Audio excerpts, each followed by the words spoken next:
Hi guys, it's Tayyab Shah and welcome to my channel. I have another guest, Mr. Didar. He recently defended his master's thesis from University of Saskatchewan, and I thought it's a good opportunity to learn from him what he's done during his research work. So welcome to Didar on my channel, and Thank you would for inviting me in okay, your channel. okay. So would you like to introduce yourself? Yeah, I am Didar Islam, a master's student in Department of Geography and Planning at the University of Saskatchewan. I'm from Bangladesh. Actually, I'm an environmental professional. So I did my bachelor and master's before from Bangladesh on environmental science and engineering, and work on the environmental field and the industrial perspective. Great. So you have a work experience before entering in this master's project. So would you like to be share what was the like main background of your research work here? Here, I did the community energy planning actually. So it's for the northern Canada as well as the global circumpolar north. So northern Canada, even in the Alaska, Sweden, Norway, in the global circumpolar north.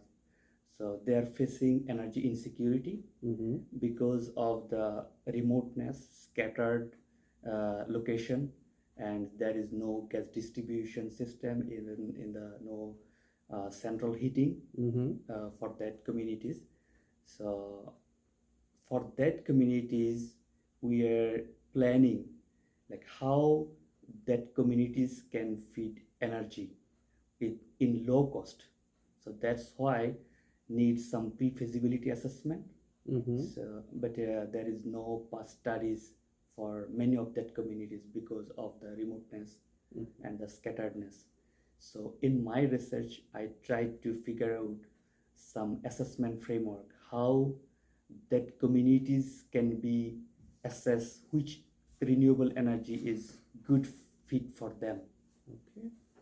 So technically, if I ask you how you describe your research, like what is the main research method you apply, and then we will move on to the potential outcome of your study. Yeah.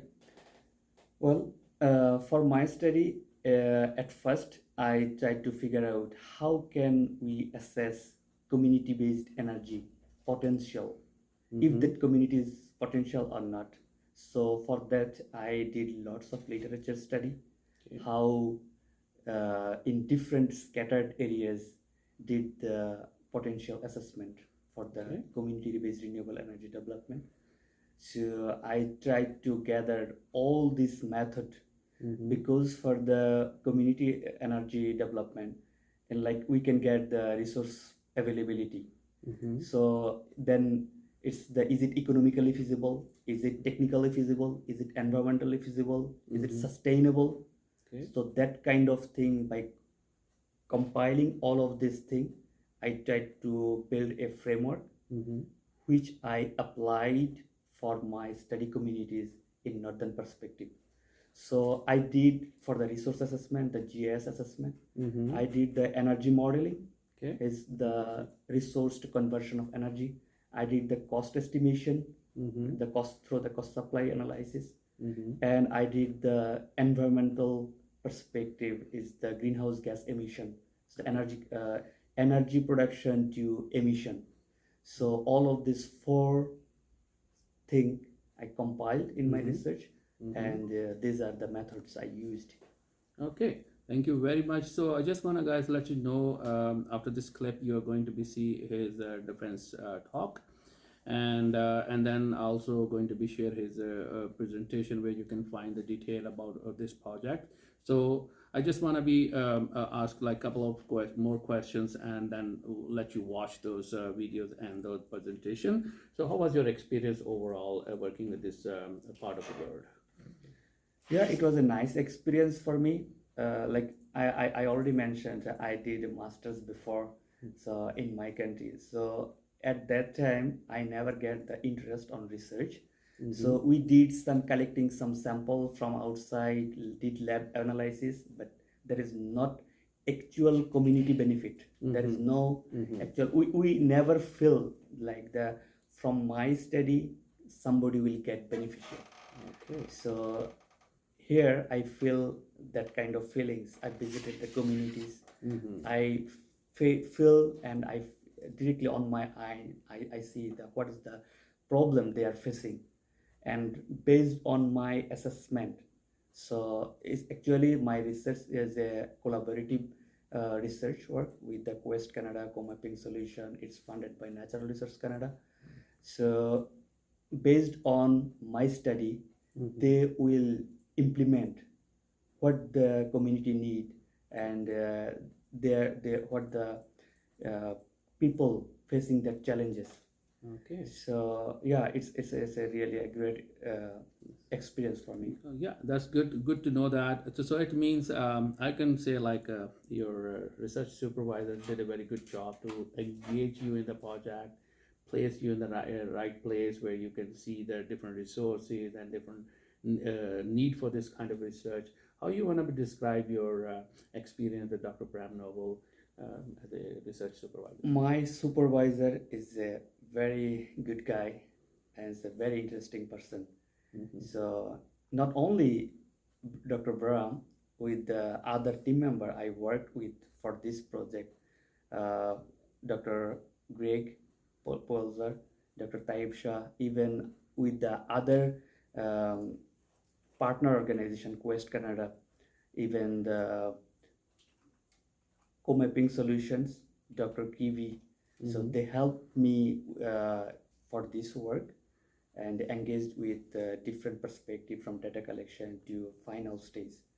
So it was a great journey to work with many organizations and people together. And yeah, if I want to say my supervisor, like I was not engaged with the energy research before. Yeah, as an environmental scientist, I did environmental things, not specifically for the energy. And my past research, what I was engaged with, is especially on the hydrology. So here, from beginning to end, I got a great experience with Professor Bram. He was very nice and very cooperative teacher. So you want to say some few words like for the students or potential students who are might be interested to come in this part of world to learn and especially in this university. So what you suggest the people based on your recent experience? Like with the working with the Professor Bram is definitely working with the cases.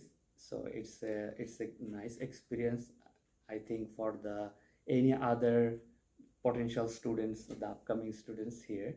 So people who wanted to work with the real life experience, so they have a great opportunity to work with cases and Professor Bram. But definitely they have some criteria based on what they are choosing the student. So definitely, yeah, need to fill that criteria, and all the potential students are welcome. Okay, great.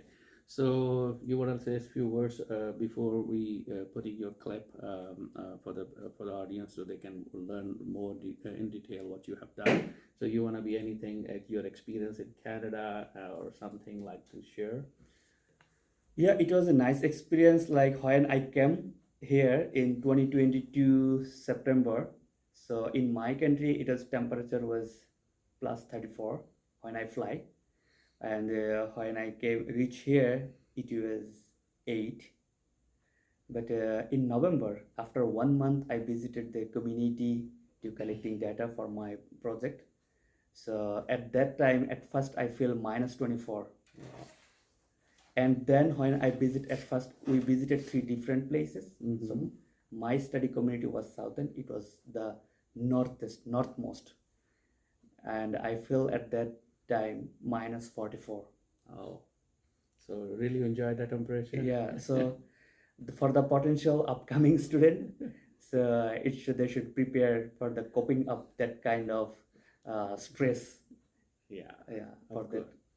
Okay, thank you very much, Didar. It was a great pleasure to talking with you. So And now I will, after this clip, I will add your presentation and then the talk during your defense, so people can learn more about your research. Thank you very much for your Thank time. you.